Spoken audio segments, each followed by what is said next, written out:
80,000 కోట్లతో తెలంగాణలో అత్యంత ప్రతిష్టాత్మకంగా నూతన రైల్వే లైన్లను ఏర్పాటు చేస్తున్నట్లు కేంద్ర మంత్రి కిషన్ రెడ్డి వెల్లడించారు. ప్రతి జిల్లాను టచ్ చేయాలా కేంద్ర ప్రణాళికను సిద్ధం చేసిందని ఆయన ప్రకటించారు. హైదరాబాద్లో మీడియాతో మాట్లాడిన కిషన్ రెడ్డి రైల్వే ప్రాజెక్టులపై కీలక ప్రకటన చేశారు.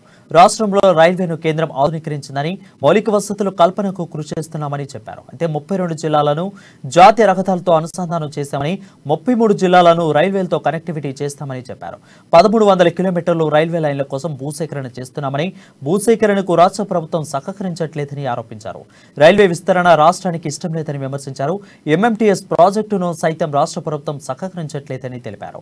అయితే త్వరలో సికింద్రాబాద్ టు బెంగళూరు వందే భారత్ రైలు ప్రారంభిస్తామని కిషన్ రెడ్డి పేర్కొన్నారు.